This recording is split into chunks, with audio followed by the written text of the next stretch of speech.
El Monstro is here, David. Monstro? I think that I'm trying my best to get the flavor. I'm making fun of him. Because, I speak gringo. So how should I say it, David Benavidez? You put that. Yeah, we got to hear you. There it is. There we go. With the fresh fade and everything. Yeah. I was going to say the best super middleweight in the world just walked in right here, right? But he's going up to I still am the best super middleweight in the world. He's going up to 175. What's your walk around weight, right? If you can. Like 230, 240. Jesus. No, I'm sorry. I'm playing with you. No, like 200 pounds. 200 pounds. Okay. Okay. I don't want to stress the Canelo topic or pin you down, but I think we got to get through it. Okay. Yeah. Are you done carrying and or chasing and or potentially cutting your body to potential to 168 to fight that man?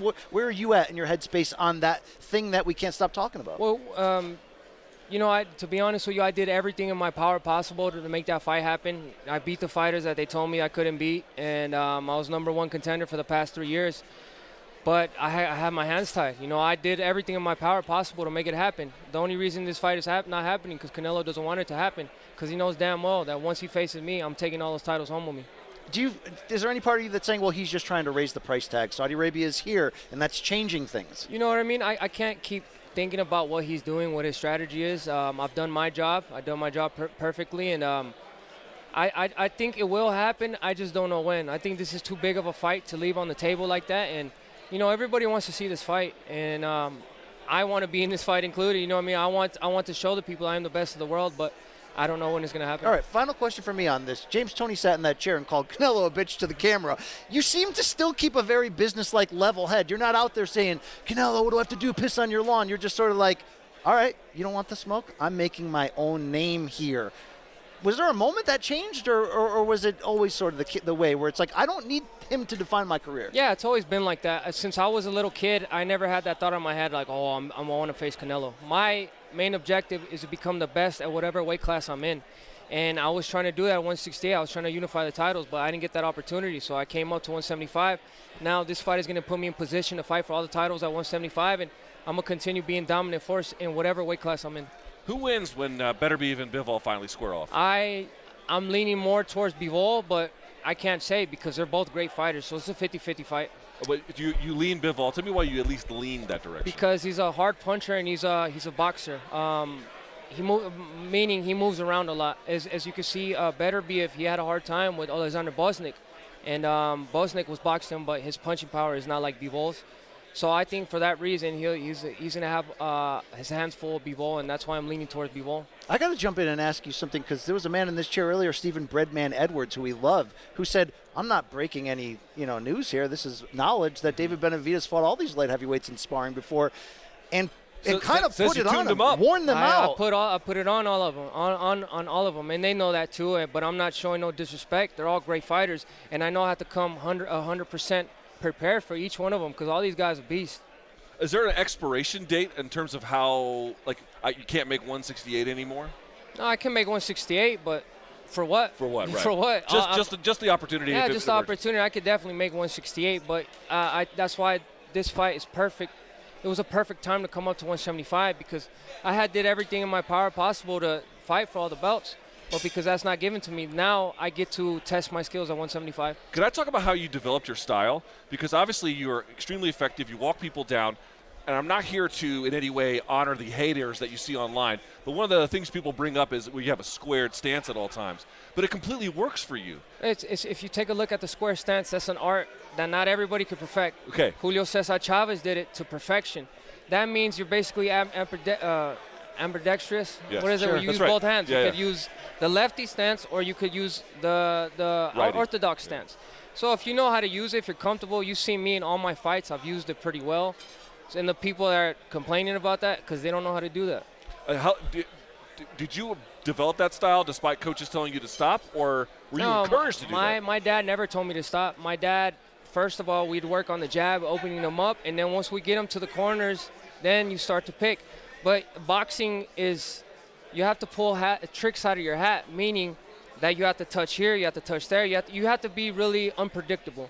And how is it to be the most unpredictable? Change from lefty to righty. And that's what we've been doing our whole career, and it's been working for us a lot. And I feel good and happy that I'm part of the few that could actually do that type of style, because that style does not work for everybody. All right, we saw members of your team vaping before, and that Luke got all fired up because he's like vapors. There were some vapors over there. He's like, vaping is for closers. At this point in your career, when you're making weight, championship weight, could there be nothing? No sugar, no cookies, no nothing? Like, where are you at in that Spartan lifestyle where you can't even let anything in from the outside? No, I don't. I mean, I'm not going to be that type of person, be like, you can't do this. They're grown men. They can do whatever the heck they want to do. But for me, I take my job serious. Strictly water. No sugar, good protein, fish, chicken, salad, lots of tomatoes, and we try to keep it as clean as possible. Hey, when did you? It seems like I'm just from the outside looking in that you and your family like fell in love with Miami. When did that happen? How did that happen? I've always been in love with Miami. Miami is a beautiful place. You guys been? Yeah, for sure. Yeah, it's a beautiful. He loves these thing called BBLs. I don't know if you heard this before. He loves them. I mean, it's great, right? Yeah. My wife's from South America. He never stops bringing it up. But no, in all seriousness, when did that happen? I've always visited Miami, and because I have family that lives there, but I just bought a condo out there, and it's a beautiful place. It's the capital of Latin America, is it not? Yeah, and you know what, Miami, when I went out there, I didn't really think I was going to get noticed like that, but people love boxing out there. Everywhere I go, people notice me, and it just feels like there's a lot of opportunity in Miami. I don't know, it just feels like, I don't know, there's just something different. When I went there, Roy Jones went, Rigondeaux went, Andre Durrell, a whole lot of fighters Mike went. Hoppinger? Yeah, Mike Hoppinger went. Ugas is out there? Ugas is out there. I didn't see him when I was there, but he's out there as well. And, it's just a good environment. And, everybody's motivated and everybody's pumped up over there. I will say this, though. Miami, very showy.